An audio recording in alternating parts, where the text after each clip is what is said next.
जय श्री कृष्ण बंधु, आपके अपने चैनल भक्ति की शक्ति में बहुत बहुत स्वागत है।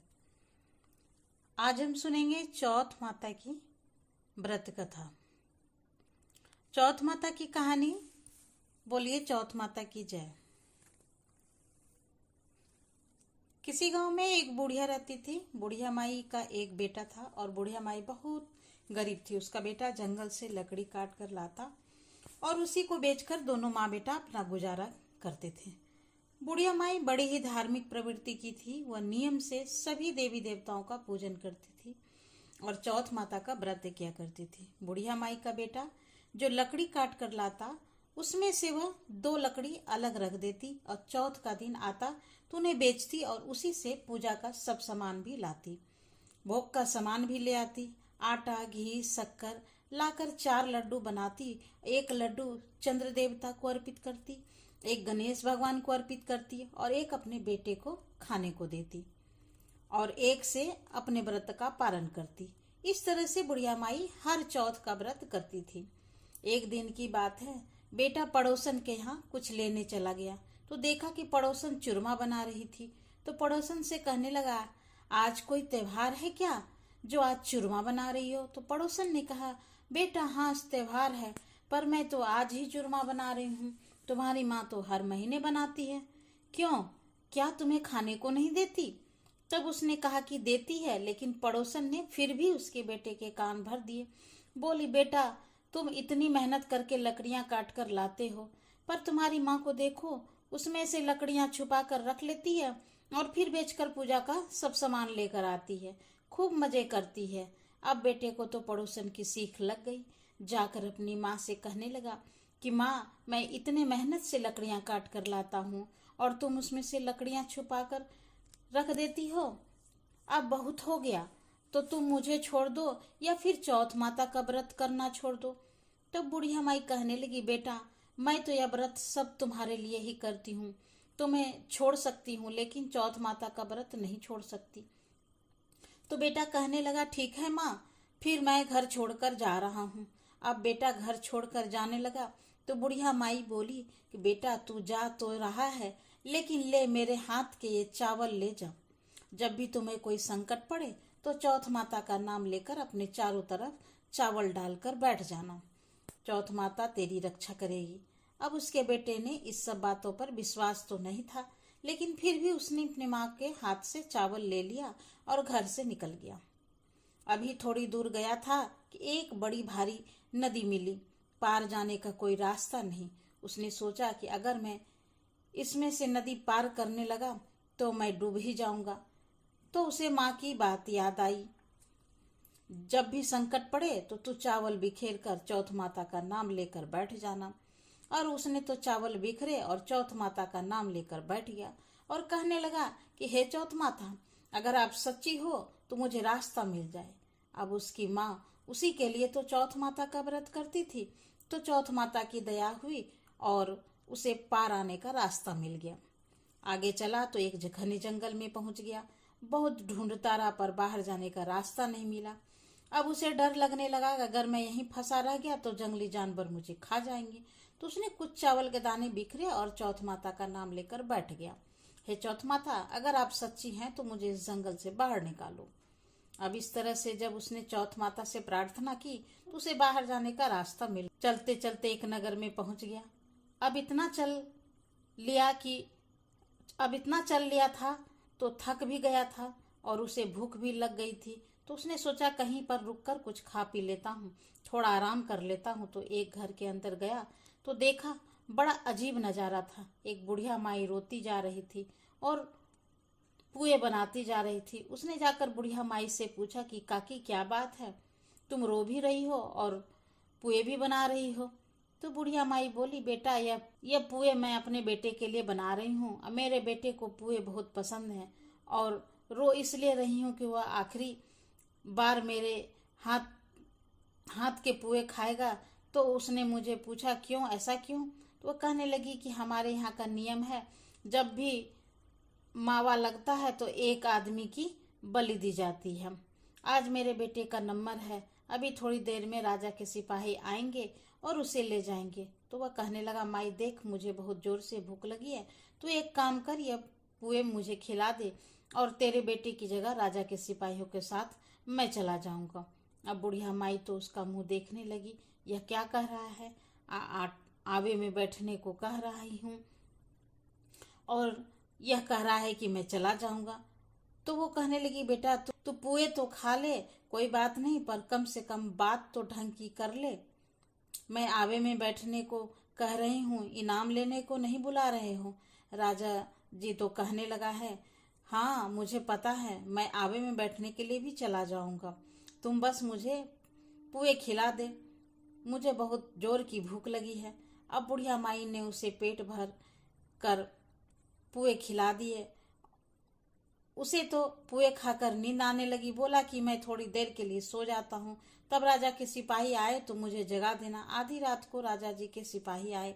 अब बुढ़िया माई सोचने लगी, पराया पूत है, वह भोला लड़का है, इसे जगाऊं या ना जगाऊं, यह तो आत्महत्या करने पर तुला हुआ है। अभी वह सोच ही रहा था, खड़ का आवाज सुनकर उसकी नींद खुल गई। तो उसने पूछा कि राजा के सिपाही आ गए क्या? तो कहने लगी कि हाँ आ गए। तो कहने लगा, ठीक है फिर मैं चलता हूँ।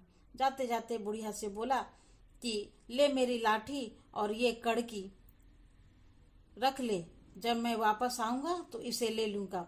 अब उसका मुंह देखे बुढ़िया माई तो अंदर ही अंदर रोए जाए, यह तो बड़ा ही भोला लड़का है, इसे तो यूं भी नहीं पता कि आबे में से कोई जिंदा नहीं आता। फिर भी उसने ले ली और वह उसमें से गठरी में से अपनी माँ के हाथ के चावल लेकर राजा के सिपाहियों के साथ साथ चला गया। जाकर उसे आवे में बैठा दिया गया, आवा बंद कर दिया गया। तो चावल बिखरे चौथ माता का नाम लेकर बैठ गया। चौथ माता, अगर मेरी माँ ने आपके सच्चे मन से व्रत रखे हैं तो आप सच्ची हो तो मेरी रक्षा करना। आवा बंद किए 2-3 दिन हो गए। 2-3 दिन बाद वहां पर कुछ लड़के खेल रहे थे। खेलते खेलते उन्होंने आवे पर कंकड़ मारने शुरू कर दिए। तो उसके अंदर से पूछा, कौन है? आवाज सुनकर वे तो डर गए कि इसमें तो कोई भूत प्रेत है। जाकर उन्होंने अपने अपने घरों में बताया कि आवे में तो कोई भूत आ गया है, वहां से आवाज आ रही है। सब लोग इकट्ठे हो गए। तो उसने कहा कि जाकर राजा से कह दो कि आवा पक गया। उन्होंने सोचा सच में आवे में कोई भूत आ गया। जाकर खबर की, राजा ने सिपाही भेजे कि जाकर पता लगा कि आओ। सिपाही आकर देखने लगे तो उसने कहा कि जाकर राजा से कह दो कि आवा पक गया है और इसे धीरे धीरे खोल ले। तो राजा ने, सिपाहियों ने राजा से जाकर कहा। राजा को तो यकीन नहीं हुआ कि 6 महीने में आवा पकता था, अब 3 दिन में कैसे पक गया। फिर भी उन्होंने कहा कि चलो खोलो। डरते हुए आवा खोलने लगे। तो उसने कहा, अंदर से धीरे धीरे उतारो। अब मैं डरते डरते धीरे धीरे एक एक बर्तन उतार दिया। जब सारे बर्तन उतार चुके तो वह तो जिंदा बिल्कुल सही सलामत स्वस्थ निकल के आ गया। आव में से तो राजा और सारे सिपाही सभी लोग उसे देखकर डर गए कि भाई तू कौन है? आवे में से आज तक कोई जिंदा आया तो नहीं। बोला, मेरी माँ चौथ माता की व्रत करती है, उन्हीं के प्रताप से मैं जिंदा बच गया। राजा कहने लगा, मैं तो नहीं मानू, मैं तेरी परीक्षा लूंगा। अगर तू मेरी परीक्षा से खरा उतर गया तो मैं तेरी बात मान जाऊंगा कि तू सच कह रहा है, नहीं तो मुझे दंड दिया जाएगा। अब राजा ने उसे हाथ में हथकड़ी लगाकर एक घोड़े पर बिठा दिया और राजा दूसरी पार एक घोड़े पर खुद बैठ गया और बोला कि अगर तेरी माँ चौथ माता सच्ची है तो तेरे हाथों की हथकड़ी खुलकर मेरे हाथों में लग जाए।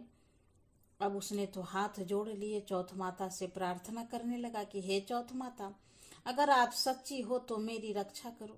अब चौथ माता की उस पर कृपा हुई, क्योंकि उसकी माँ तो उसी के नाम की चौथ माता के व्रत करती थी, उसे कुछ कैसे होने देती। तो कृपा हुई और उसने हाथ की हथकड़ी खुली और राजा के हाथों में लग गई। अब राजा को तो उसकी बात पर यकीन हो गया। राजा उसे पूरे आदर के साथ अपने महल में ले गया। राजा की एक बेटी थी, उसने बड़े धूमधाम से अपनी बेटी का विवाह उस लड़की के साथ कर दिया। अब बुढ़िया माई का बेटा राजा के महलों में रहने लगा। एक दिन की बात है, अपनी पत्नी के साथ महल की छत पर घूम रहा था। एक तरफ बिजली चमकती देखकर कहने लगा कि आज तो हमारे गांव में बिजली चमक रही है। तो राजकुमारी ने पूछा कि क्या आपका गांव भी है? वो बोला हाँ है। तो वो पूछने लगी कि आपके गांव में कौन कौन रहता है? तो वो बोला मेरी माँ रहती है, मैं अपने माँ से नाराज हो गया और इसलिए घर छोड़कर निकल गया। तो राजकुमारी कहने लगी मुझे तो अपने घर जाना है, मुझे तो अपनी सासू जी का आशीर्वाद लेना है। और उसने अपने माता पिता से कही तो माता पिता उसकी मना करने लगी कि भाई तू राजकुमारी है, एक गरीब के घर में कैसे रहेगी, एक टूटी सी झोपड़ी में तू कैसे रहेगी? तो बोली ना मैं तो जाऊंगी। अब उसके माता पिता ने उसे विदा कर दिया, बहुत सारा धन दिया, बहुत सारे नौकर चाकर दिए, खूब बड़ी सेना दी, हाथी पर बिठाकर दोनों को विदा कर दिया। अब मैं अपने नगर के लिए चलती है। आज जब नगर के पास आए तो लोगों ने पहचान लिया कि यह तो बुढ़िया माई का बेटा है। जाकर बुढ़िया माई के पास जाकर सूचना देने लगे कि तुम्हारा बेटा बहू आ रहे हैं। अब बुढ़िया माई सोचने लगी कि सब लोग मेरी हंसी उड़ाते हैं, मेरे से छेड़छाड़ करते हैं, तो आज भी हंसी उड़ा रहे हैं। तो उसने उसकी बातों पर कुछ भी ध्यान नहीं दिया। तब वो पड़ोसन आके बोली कि बुढ़िया माई क्यों बैठी है, अपने बेटे बहू के स्वागत की तैयारी करो।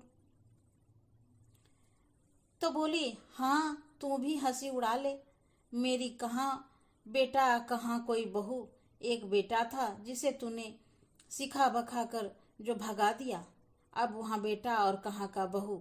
वो बोली ना मैं सच कह रही हूँ, तेरा बेटा बहू आ रही है, बहुत सारा धन दौलत नौकर चाकर बहुत बड़ी सेना लेकर तेरा बेटा अपनी पत्नी को लेकर आ रहा है। तब बुढ़िया माई उठी, उसने बहू के स्वागत की तैयारी की।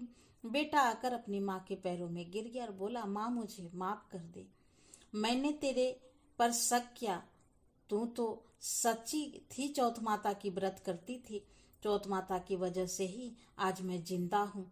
तब बुढ़िया माई ने अपने बेटे से मिली, बहू से मिली, बहुत खुश हुई। पूरे नगर में ढंडोरा पिटवाया गया कि सभी लोग चौथ माता का व्रत किया करो। चौथ माता की कृपा से सभी के घर में खूब धन संपत्ति हो गई। चौथ माता ने सब पर कृपा की और सभी के बच्चों की रक्षा की।